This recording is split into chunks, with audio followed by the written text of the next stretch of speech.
سامعین ناظرین، ہم آپ کو یہ بتا رہے تھے کہ صحت کارکن جو ہے نا اپنے گاؤں میں یا اپنے لوگوں میں کیسے تبادلہ خیال کریں. تو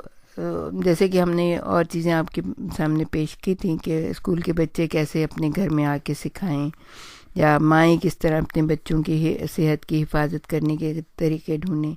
ہم آپ کو ایک اور چیز کی طرف رغبت دلانا چاہتے ہیں کہ مقامی مسائل پر بات چیت کے لیے گاؤں میں جیسے ایک بیٹھک ہوتی ہے، اس کے اندر بیٹھ کے، آپ ضروری نہیں ہے کہ آپ کلاس روم ٹائپ کا ہی بنائیں، بلکہ بیٹھک میں بیٹھ کے تبادلہ خیال کر سکتے ہیں، اور دوسروں کو بھی رہبر صحت یعنی کہ صحت کارکن بننے کے لیے ینگ بچوں کو، جیسے یا جو ریٹائر ہو چکے ہیں یا زیادہ کام نہیں کرتے، ان کو بھی رہبر صحت بننے کے یا صحت کارکن بننے کی حوصلہ افزائی کریں کہ بھئی آپ کے پاس ٹائم ہے تو آپ یہ پمفلٹ پڑھ لیں یا اس قسم کے، اور دوسروں کو بھی ایسی باتیں بتائیں. اور دوسرے گاؤں وغیرہ میں جو مڈ وائفس ہوتی ہیں یا جو ہڈی وغیرہ جوڑنے والے لوگ ہوتے ہیں، اور روایتی معالجین سے تبادلہ خیالات اور معلومات حاصل بھی کریں اور اسے لوگوں تک بھی پہنچائیں. پھر نوجوانوں کے گروپس اور کاشتکاروں سے فصل کو بہتر بنانے کے ممکنہ طریقوں یا اپنی زمین اور حقوق کے دفاع کے بارے میں عام شام بات کرنا. مثال کے طور پہ کہ لوگ پریشان ہیں تو آپ ان کی پریشانی کو محسوس کریں. یہ نہیں کہ آپ بس شروع سے بس صحت کے بارے میں بتائیں، نہیں، جو پریشان ہے تو وہ اپنی صحت کے بارے میں اس وقت نہیں بات کرے گا، وہ بات کرے گا جو اس کی پریشانی ہے. آپ لوگوں کے چہروں سے بھانپ لیں گے کہ لوگ کسی اور وجہ سے پریشان ہیں. آپ اکیلے میں بھی ان سے بات کر سکتے ہیں، محفل میں بھی بات کر سکتے ہیں ان سے، تاکہ جو ہے کوئی اور بھی ان کے اگر کوئی مسئلہ ہے تو اس کا حل نکال سکیں. آپس کے گروپ ڈسکشن میں بھی مسائل حل ہو سکتے ہیں. یہ جو ہم نے فہرست آپ کو بتائی ہے تو یہ ایسے نہیں ہے، یہ تو محض ابتدا ہے. آپ کا گروپ بہت سارے دیگر امکانات پر بھی سوچ سکتا ہے، یعنی آپ لوگ ڈسکس کر سکتے ہیں کہ کیا کیا ہم کر سکتے ہیں، کیونکہ آپ کو تو آپ کا ایک کام ہے، بس آپ نے ایک مشن، ایک بیڑا اٹھا لیے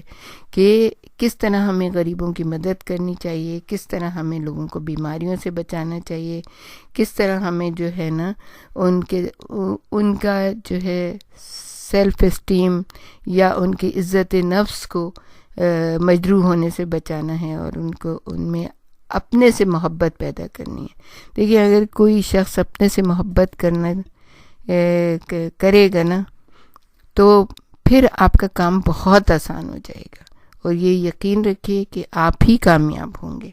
تو لوگوں کو اپنے آپ سے محبت کرنا سکھائیے. محبت ہوگا جبھی تو بیماری سے بچیں گے نا، ورنہ کیوں بچیں گے. تو اس کے علاوہ کوشش کریں کہ آپ کا گروپ جو ہے وہ سیکھنے کے مختلف طریقوں کے بارے میں سوچے. گاؤں میں بہت سے ایسے لوگ ہوتے ہیں جو نہ کبھی اسکول گئے ہیں، نہ کبھی کلاس میں بیٹھے ہیں، نہ کبھی انہوں نے کوئی لیکچر سنا ہے. روایتی طور پر لوگ کہانیوں اور کھیل کود سے زیادہ سیکھتے ہیں. مشاہدہ، نقل، دوسروں کو کام کرنے میں مدد دینے کا عمل اور عملی تجربہ زیادہ سکھاتا ہے. اور آپ نے دیکھا ہوگا کہ جو ایسے لوگ ہوتے ہیں جو بالکل ہی بیچارے، جن کے کوئی مدد کرنے والا نہیں ہوتا، تو وہ بس یہی ہوتا ہے کہ ایک دوسرے سے پوچھتے ہیں کہ بھئی ہاں ایسا مسئلہ آ گیا تھا یا آزمائش آ گئی تھی تو آپ نے کیسے اس سے نکلے، یا آپ نے کیسے اس سے وہ کیا. بعض دفعہ ایسا ہوتا ہے کہ کسی کو کوئی اچھا تجربہ ہوتا ہے وہ بتا دیتا ہے، ورنہ عموماً یہ ہوتا ہے کہ وہ بھی اگنورینٹ ہوتے ہیں، وہ بھی اپنی طرف سے کوئی الٹے سیدھے مشورے دے دیتے ہیں. تو اپنے طلباء سے، یعنی لوگوں سے پوچھیں کہ آپ کے گاؤں یا بستی میں سیکھنے کے روایتی طریقے کیا ہیں. اب لوگوں کو سوچنے کی ترغیب دیں کہ وہ مقامی آبادی کو صحت کی تعلیم دینے کے لیے کون سے طریقے استعمال کر سکتے ہیں. یہاں کچھ امکانات کا ذکر کر دیتے ہیں، جیسے کہ ترغیب دینے کے لیے کہانی سنانا. جیسے کہ کوئی جو ہے نا بچے کس طرح سیکھتے ہیں، بچے اسی طرح سیکھتے ہیں نا کہ بچے کو کوئی کہانی سنائی، مثلاً نوشیروان عادل کی کہانی سنائی اور آخر میں موٹو اس کا کیا ہوتا ہے، یا کسی بھی چوہے اور شیر کی کہانی سنائی کہ چوہے نے تنگ کیا تھا شیر کو، تو اس نے اس کو پکڑنا چاہا، لیکن اس نے کہا کہ نہیں، اب کبھی کبھی چھوٹے بھی بڑوں کی مدد کرتے ہیں۔ تو جب ایک دفعہ شکاری نے شیر کو پکڑ لیا تھا تو چوہے نے آ کے اس جال کو کاٹ دیا تھا۔ تو اس طرح کی کہانیوں سے جیسے بچے سیکھتے ہیں، اسی طرح کی کہانیاں سنا کے آپ بڑے لوگوں کو بھی سکھا سکتے ہیں، یعنی صحت کے بارے میں کہانیاں، اپنے تجربات، اس قسم کی چیزوں سے آپ سکھا سکتے ہیں کہ اگر آپ یہ کر لیں گے تو بہت اچھا ہے۔ تو کہانی سنانا ہے۔ دوسری چیز ہے کہ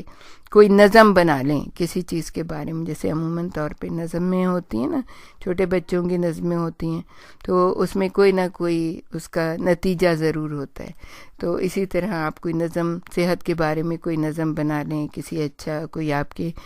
کے گروپ میں کوئی اچھا گائک ہے، کوئی اچھا گلوکار ہے، اس کی آواز اچھی ہے، اور کوئی ایسا جو تھوڑا بہت شاعری کر لیتا ہو، تو اس سے کوئی نظم لکھوا لیں، وہ کوئی گا کے بنا دیں، اس کو ریکارڈ کر لیں، سب صحت کارکن اس کو یعنی کہ شیئر کریں اپنے لوگوں کے ساتھ۔ اسی طرح کھیل ہے، جیسے کہ کوئی ڈرامہ ہے، ڈرامہ ٹائپ کا بنا لیں، ایک بندہ کھڑا ہو جائے، وہ بتائے، بیماری کی ایکٹنگ کرے، دوسرا جو ہے نا اس کا معالج ہو جائے، وہ اچھی اچھی باتیں بتائے۔ اسی طرح سے لوگ بڑی جلدی سیکھتے ہیں، پھر نقل سے سیکھ لیتے ہیں اور اداکاری سے سیکھ لیتے ہیں، اور جیسے پتلی تماشے ہوتے ہیں گاؤں وغیرہ میں، ان سے بھی لوگ سیکھتے ہیں، اور عملی تجربہ، مثال کے طور پہ آپ ان میں سے کسی کو کہیں کہ بھئی آپ نے کوئی اس کے لیے کوئی اس بیماری ہوئی تھی آپ کی، تو آپ نے کیا اس کا وہ تجربہ کیا اور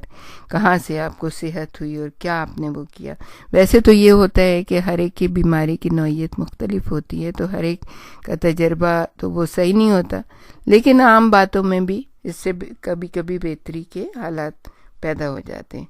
اور چھوٹے گروپس میں تبادلہ خیال، مثال کے طور پہ 4 لوگ بیٹھ جائیں اور وہ تبادلہ خیال کریں، جب آپ نے ان کو پڑھا دیا، سکھا دیا، اب وہ بیٹھ کے آپس میں بات کریں کہ ہاں بھئی